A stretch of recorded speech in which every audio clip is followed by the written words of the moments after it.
Hello everyone, good evening. कैसे हो सब? आज हम लोग आगे के क्वेश्चंस करेंगे डब्ल्यू बी सेट। उसके पहले जुनैद ने एक क्वेश्चन 6 नंबर पे डाउट करा था, तो हम लोग उसको भी देखेंगे कि उसका एक्चुअली में क्या होना चाहिए। ठीक है। और जैसे कि हम लोग 2015 कर रहे हैं, 2015 का पेपर 2 का पार्ट कर रहे हैं। इसके पहले ऑलरेडी हमने 25 क्वेश्चंस को डील कर रखा है। आज हम लोग उसके आगे के क्वेश्चंस को डील करेंगे। एंड जिन लोगों ने भी अभी तक ऐप को डाउनलोड नहीं किया, गाइस ऐप को डाउनलोड कर लो प्ले स्टोर से जा करके। और प्ले स्टोर से ऐप को डाउनलोड करने के बाद रेटिंग भी दो प्ले स्टोर पे, गाइस। जिन लोगों ने अभी तक रेटिंग नहीं दिया है, कोर्स कैसा लगता है, कंटेंट कैसे है, ऐप कैसा है, एवरीथिंग का रेटिंग भी दो। And if anyone interested to join the course, they can join the course also, either foundation और either पैकेज कोर्स। ये आपकी ऊपर है, आप इंटरेस्टेड हो तो यू कैन ज्वाइन इट। यहाँ हमने 2 यूनिट फिनिश कर लिया है, हम आगे की यूनिट्स को कंप्लीट करेंगे। तो अगर आप इंटरेस्टेड हो तो आप यहाँ पे ज्वाइन कर सकते हो। ठीक है। तो हम लोग शुरू करें फिर आज के सेशन को। जल्दी से थम्स अप वाला साइन दे दो सभी को, फिर हम लोग स्टार्ट करते हैं। और अगर किसी को कोई भी डाउट होगा इस, तो मुझे व्हाट्सएप नंबर पे व्हाट्सएप कर सकते हो। और आप चाहो तो मेरी टेलीग्राम लिंक पे भी ज्वाइन कर दो, ताकि हर एक क्लास का अपडेट आपको मिलता रहे। ठीक है। तो शुरू करते हैं आज के सेशन को। जल्दी से थम्स अप वाला साइन दो सभी को। गुड इवनिंग है एवरीवन। एंड जल्दी से थम्स अप वाला साइन दे दो। और सेशन को देखने के बाद सभी को लाइक शेयर एंड सब्सक्राइब जरूर करना। ओके, चलो। तो सबसे पहले आज हम लोग जुनैद के, जो जुनैद ने क्वेश्चन को डाउट करा था कि मैम 6 का डी हो सकता है, तो आज जो जुनैद यहाँ पे बात करते हैं। बोला one of the important criteria for selecting research problem. Research problem को सिलेक्ट करने के लिए सबसे इंपॉर्टेंट क्राइटेरिया क्या होती है? अब मान लेते हैं आपका इंटरेस्ट किसी ऐसी चीज में है जिससे आप मे भी आप उस पर रिसर्च करना चाहते हो, पर वो एक किसी एग्जिस्टिंग बॉडी ऑफ नॉलेज में और कुछ कंट्रीब्यूट नहीं करेगी। ठीक है। Convenient data ability, availability of previous research, ये दोनों तो हमारा गया। Interest of the researcher definitely matter करता है, पर जब हम किसी बॉडी ऑफ नॉलेज में कंट्रीब्यूट करें, हमारा मेन उद्देश्य किसी भी रिसर्च प्रॉब्लम को सिलेक्ट करने का मतलब मेन उद्देश्य यही होता है कि हम किसी बॉडी ऑफ नॉलेज में कंट्रीब्यूशन दे सके। ठीक है जुनाद, इसलिए हमारा 6 का ए ही होगा। ठीक, चलो। तो फिर हम लोग आगे चलते हैं। हमने ऑलरेडी कर लिया था ये best model of schooling, distinguishing factor, social heritage तक हमने कर लिया था। हमने यहाँ फंक्शनल नीड ऑफ सोसाइटी तक कर लिया था। बुद्धा का भी क्वेश्चन 30 तक कर लिया था। हम लोग आगे इसकी बात करते हैं। यहाँ से Rabindranath was a naturalist because he said about children that. Rabindranath naturalist क्यों थे? They should be made to develop into complete human being. They should be given full freedom to live in natural environment. They should be acquainted with the ideals and values of national culture. और they should be educated for national integration. अब आ जाते हैं integration की बात। तो किसने की थी?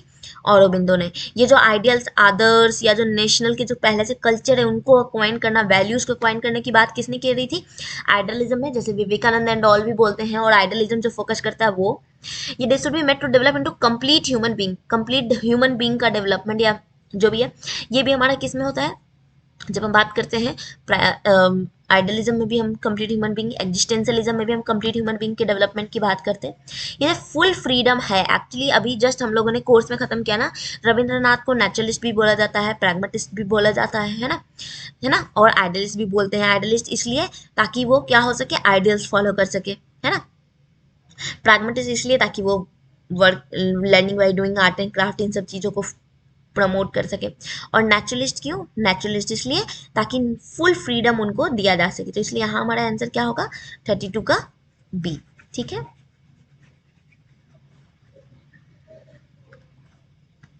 नेक्स्ट चलते हैं। नेक्स्ट बोल रहा है द प्रॉपर मीन्स ऑफ अनुमान अकॉर्डिंग टू न्याय इज। प्रॉपर मीन्स ऑफ अनुमान अकॉर्डिंग टू न्याय का मतलब क्या है? जब हम इसकी बात करेंगे कि न्याय के अकॉर्डिंग प्रॉपर मीन ऑफ अनुमान, है ना। अब देखो, प्रत्यक्ष, हेतु, साध और पक्षा, है ना। अब आ जाओ, जब यहाँ बात करेंगे सबसे पहले यहाँ पर हेतु तो क्या है? मिडिल टर्म है ना। साध्य और पक्ष क्या है? और प्रत्यक्षन। प्रत्यक्षन जो है अनुमान, इन्फरेंस लगाते हैं हम एक्चुअली इसमें, क्योंकि ये मिडिल टर्म है, ये मेजर टर्म है, ये माइनर टर्म है। इन तीनों में से हम कुछ भी अनुमान नहीं लगाते। प्रत्यक्षन जो होता है, प्रत्यक्ष अनुमान कर रहे हैं, वो हमारा ये होता है। ठीक है। क्योंकि एक तो मेजर टर्म, माइनर टर्म, हम इनसे कुछ अनुमान लगा नहीं रहे। हेतु मिडिल टर्म है हमारा, है ना। तो ये हमारा जो है प्रत्यक्षन जो है यहाँ पर प्रॉपर मीनिंग ऑफ अनुमान है न्याय के अकॉर्डिंग। ठीक है।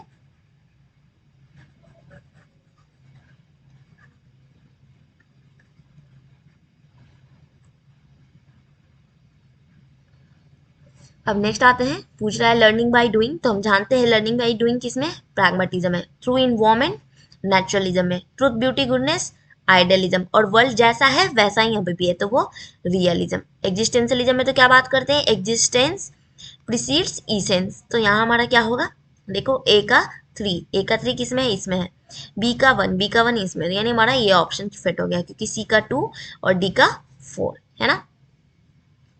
नेक्स्ट करते हैं, understanding about one's own use of language, अपनी लैंग्वेज को यूज करना है ना, understanding about one's own use of language, तो वो क्या होगा, तो जब हम यहाँ पे बात करते हैं one's own use of language, तो देखो मेटा लिंग्विस्टिक नॉलेज, अपने ही लैंग्वेज का नॉलेज, ठीक है, अपने ही लैंग्वेज का स्किल, मेटा मतलब बियॉन्ड, है ना, जैसे मान लो मेटा कॉग्निशन की बात करते हैं तो बोलते हैं थिंकिंग बियॉन्ड थिंकिंग, उसी तरीके से Meta linguistic language beyond skill, language beyond awareness, language beyond knowledge, लेकिन ये मेटा लिंग्विस्टिक कॉग्निशन है, अपने ही यूज ऑफ लैंग्वेज को समझ रहे हैं, अंडरस्टैंड कर रहे हैं, यानी कॉग्निशन कर रहे हैं, इसलिए यहाँ हमारा क्या होगा, मेटा लिंग्विस्टिक कॉग्निशन, ठीक है, क्या होगा यहाँ पर हमारा, मेटा लिंग्विस्टिक कॉग्निशन, ठीक है। चलो नेक्स्ट चलते हैं, which learning theories explain learning that focuses on external events as the cause of changes in observable behaviours, जब हम इसमें बात करेंगे कौन सी लर्निंग थ्योरी एक्सप्लेन करती है लर्निंग को, जो एक्सटर्नल इवेंट की जब हम बात करते हैं तो यहाँ पर देखो at the cause of change in observable behaviour की बात कर रहा है, जिसको हम ऑब्जर्व कर सकते हैं, ठीक है, एक्सटर्नल इवेंट्स और कॉज ऑफ चेंजेस, कोई ऐसी घटना बाहर से हो रही, लाइक जैसे पैवलव की स्टोरी की बात करो, पैवलव क्या करते हैं, डॉग के सामने घंटी बजाते हैं, है ना, और फिर उस पर चेंजेस, उसके बिहेवियर में चेंज लाते हैं, तो वो क्या है हमारा, बिहेवियरल लर्निंग थ्योरी में आता है। डेफिनेटली ऑब्जर्वेशनल लर्निंग और सोशल कॉग्निटिव थ्योरी, ये दोनों हमारा बंडूरा की बात करते हैं, और यहाँ हम इमिटेशन की बात करते हैं, नकल करते हैं, लेकिन किसी एक्सटर्नल इवेंट नहीं, हम दूसरे को देख करके हम सीखते हैं, पर बिहेवियरल लर्निंग थ्योरी में क्या है, एक्सटर्नल इवेंट्स हो रहे हैं उन पे फोकस करें, उन घटना पे फोकस कर रहे हैं, जैसे कि घंटी बजता है, सलाइवेशन होता है, उसके बाद बिहेवियर बदल रहा है कि घंटी बजने से फूड आएगा पता चल रहा है, तो इसलिए यहाँ हमारा क्या होगा, बिहेवियरल लर्निंग थ्योरीज, ठीक है। नेक्स्ट आ जाओ, नेक्स्ट है हमारा, given below are two statement, one level as assertion other as reason, पहला philosophy helps in determining aims of education, और education mostly depends on philosophy. अब आ जाओ, पहला तो बोल रहा है फिलोसफी हमको एम ऑफ एजुकेशन डिसाइड करने में, यानी जो एजुकेशन के जो उद्देश्य हैं वो डिसाइड करने में हेल्प करता है, तो बिल्कुल एकदम सही है, because with the help of philosophy we can define aim of education. पर जब हम दूसरी बात करते हैं, मोस्टली डिपेंड्स ऑन फिलोसफी की जब हम बात करते हैं, तो वहाँ पर ये नहीं होता, क्यों, क्योंकि एजुकेशन की जब हम बात करेंगे मोस्टली डिपेंड्स ऑन, तो यहाँ पर देखो मोस्टली लिखा है, हर चीज़ पे नहीं होता है, इसलिए यहाँ हमारा क्या होगा, ए तो ट्रू है बट आर फॉल्स है, ठीक है, तो यहाँ ये होगा, ठीक है, कि सिर्फ फिलोसफी पे डिपेंड नहीं करता, हमारे सोशल फैक्टर्स पे भी, हमारे कल्चरल फैक्टर्स पे भी, सब पे डिपेंड करता है, ठीक है। Who played major roles in developing knowledge of operant conditioning, operant conditioning में नॉलेज डेवलप करने के लिए किसने मेजर रोल प्ले किया, अब याद करो स्किनर का थॉर्नडाइक का लॉ ऑफ इफेक्ट, मैंने थ्योरी में पढ़ा है, लॉ ऑफ इफेक्ट से ही स्टार्ट करते हैं तो बी एफ स्किनर का थ्योरी आता है, तो यहाँ हमारा क्या होगा, लॉ ऑफ इफेक्ट थॉर्नडाइक और बी एफ स्किनर, क्यों, याद करो लॉ ऑफ इफेक्ट में हम पढ़ते हैं ना, स्किनर का कौन सा ऐसा थॉर्नडाइक का रोल है जो लॉ ऑफ ऑपरेंट कंडीशनिंग को प्रमोट करता है, तो वो कौन सा है, लॉ ऑफ इफेक्ट ही है, ठीक है। नेक्स्ट डिफेंस मैकेनिज्म क्या है, एंग्जाइटी रीडिंग, एंग्जाइटी से रीड मतलब छुटकारा दिलाती है, एंग्जाइटी जनरेट करती है, गिल्ट रीडन है या गिल्ट कंट्रोलिंग है, तो गिल्ट की तो बात कहीं करते ही नहीं है, हाँ हमें एंग्जाइटी या परेशानी इन सब से छुटकारा दिलाती है, तो 39 का क्या होगा, ए होगा, ठीक है। गेस्टाल्ट थ्योरी ऑफ लर्निंग किसको कंट्रीब्यूट करती है, तो हम गेस्टाल्ट में जानते हैं क्या होता है, हमारा परसेप्शंस, है ना, किसी पैटर्न्स पे, इन सब चीज़ों पे परसेप्शंस की बात करते हैं, तो इसलिए हमारे यहाँ क्या होगा, perceptual field of learning, motivational नहीं, परमानेंट नहीं, और ये भी नहीं। Two basic division in schools of Indian philosophy, दो बेसिक डिवीजन क्या है इंडियन फिलोसफी में, अद्वैत और द्वैत, थीस्टिक एथिस्टिक, ऑर्थोडॉक्स और हेटेरोडॉक्स, पुरुष और प्रकृति, तो ये तो सांख्या में है, थीस्टिक एथिस्टिक भी है, लेकिन उसके भी ऊपर ऑर्थोडॉक्स हेटेरोडॉक्स, क्योंकि ऑर्थोडॉक्स के अंदर हम थीस्टिक एथिस्टिक की बात करते हैं, तो मेरा मेजर कौन सा हो गया इंडियन फिलोसफी में, ऑर्थोडॉक्स और हेट्रोडॉक्स, ठीक है। नेक्स्ट आते हैं मल्टीपल इंटेलिजेंस क्या है हमारा। मल्टीपल इंटेलिजेंस, तो अब यहाँ cognitive modules, neural modules, perceptual या स्पेशल। तो यहाँ हमारा क्या है, कॉग्निटिव मॉड्यूल्स, परसेप्शंस में हमारे, न्यूरल्स में, स्पेशल एबिलिटीज में। अब यहाँ आ जाओ, जब हम यहाँ बात करते हैं ना, लेकिन यहाँ मुझे भी कंफ्यूजन है, यहाँ हमारा सी और डी दोनों हो सकता है परसेप्शन में, क्योंकि कई चीज़ें आएंगी। और स्पेशल एबिलिटीज़ की भी बात करें, क्योंकि कॉग्निटिव सिर्फ एक की बात करें, न्यूरल भी सिर्फ एक की बात करें, ये दोनों तो होना ही नहीं है, इन दोनों में है। बट अगर हम मेजर एस्पेक्ट को लेके चले तो स्पेशल एबिलिटी सबके तरफ अलग अलग तरीके की स्पेशल एबिलिटीज हो सकती है, तो that will be multiple intelligence. तो इसलिए यहाँ हमारा क्या होगा, डी ऑप्शन होगा, ठीक है। बट अगर इफ़ एनी वन थिंक कि यहाँ पे कोई और ऑप्शन होगा तो मुझे बता सकते हो कमेंट सेक्शन में। नेक्स्ट आ जाओ, formal discipline theory of education क्या है। फॉर्मल डिसिप्लिन थ्योरी, ये एक थ्योरी ऑफ एजुकेशन की बात करते हैं जो साइकोलॉजी में हम लोग जब बात करते हैं, और ये हमारे फंक्शनल रिलेटेड होता है। फॉर्मल फंक्शनल साइकोलॉजी की बात करते हैं, जहाँ पे यहाँ फंक्शनल स्ट्रक्चर, फंक्शनल, इन सब से रिलेटेड बात करते हैं, तो वो हमारी फंक्शनल साइकोलॉजी, जो किस तरीके से हम किसी फंक्शन पे वर्क कर रहे हैं वो, इसलिए हमारे यहाँ क्या होगा, फंक्शनल साइकोलॉजी, ठीक है। नेक्स्ट है विवेकानंद फिलॉसफी का एजुकेशन का कैरेक्टरिस्टिक क्या है। तो यहाँ पर देखो हमारा नेचुरलिज्म है, आइडियलिज्म है, मैंने पढ़ाया है, प्रैग्मेटिज्म भी है विवेकानंद में, है ना। पर लॉजिकल पॉजिटिविज्म की उन्होंने कहीं भी हमने जिक्र नहीं करी है विवेकानंद, क्योंकि हमने पढ़ा था, अगर कभी किसी ने कोर्स में पढ़ा होगा तो हमने पढ़ा विवेकानंद नेचुरलिस्ट थे, आइडियलिस्ट भी हैं, प्रैग्मेटिस्ट भी हैं, तो इसलिए हमारे यहाँ क्या होगा 1, 2 एंड 3, ठीक है। नेक्स्ट है मैचुरेशन किसके लिए स्पेसिफिकली यूज करते हैं। तो वो किसके लिए यूज करते हैं, quantitative changes in the organism, qualitative changes, physiological development, और qualitative change in the organism not induce by learning, ये तो होगा नहीं। नेक्स्ट आओ, physiological development induce by learning and situation, actually हमारा यही था फिजियोलॉजिकल, है ना, हमारा फिजियोलॉजिकल डेवलपमेंट जो कि लर्निंग से भी और सिचुएशन से भी डेवलप होता है, क्वांटिटी से तो नहीं, ये तो ग्रोथ, क्वालिटी से डेवलपमेंट हो सकता है, लेकिन मैचुरेशन की बात करें तो ना फिजियोलॉजिकल डेवलपमेंट जो आपकी लर्निंग और अलग अलग सिचुएशंस एक्सपीरियंस से आती है, तो हमारा क्या होगा, C. Guidance personal need to know, technique of interaction, technique of interview, child psychology और केस स्टडी।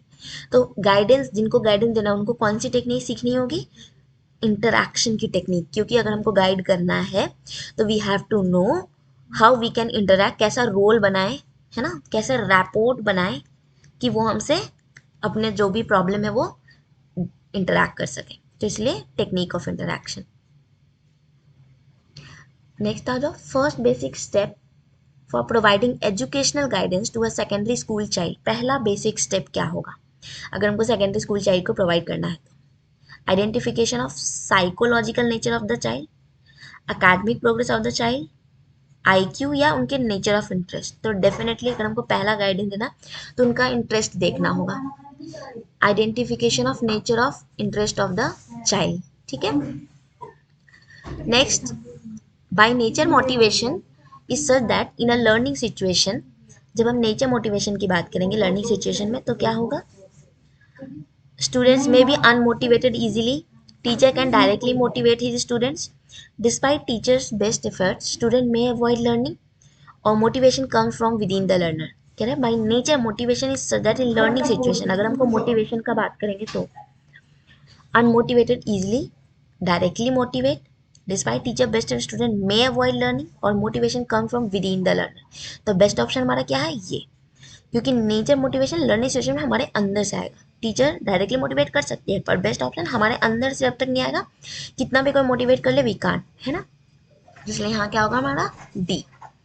नेक्स्ट आते हैं, नेशनल सेंसस क्या है, डिस्क्रिप्टिव रिसर्च, सर्वे रिसर्च, इवेलुएटिव और फैक्ट फाइंडिंग। तो बताओ सेंसस क्या है हमारा, सर्वे रिसर्च है, क्यों, क्योंकि ईच एंड एवरी वन का हम यहाँ पर सर्वे करते हैं सेंसस में, तो ये हमारा क्या है, सर्वे रिसर्च है। अब अगेन डेफिनेटली डिस्क्रिप्टिव के अंदर का ये पार्ट है, इसलिए हम स्पेसिफिक लिए सर्वे रिसर्च, ठीक है। नेक्स्ट आ जाओ, undertaking a study to examine the rate of development of specific children over an extended period of time, keyword है हमारा एक्सटेंडेड पीरियड, लंबे समय तक ले रहे हैं, तो कौन सा होगा, ये होगा क्या, नहीं, ये होगा क्या है, तो एक ही समय पे ये भी नहीं ट्रेंड की बात कर रहे हैं, लॉन्गिट्यूडनल रिसर्च, क्योंकि हम क्या कर रहे हैं, रेट ऑफ डेवलपमेंट की बात कर रहे हैं, ट्रेंड नहीं पता कर रहे। हम ट्रेंड भी करते हैं टाइम से, लेकिन हम यहाँ रेट ऑफ डेवलपमेंट की बात करें, और वो क्या है हमारा, लॉन्गिट्यूडनल रिसर्च। यहाँ क्या होगा हमारा 50 का डी।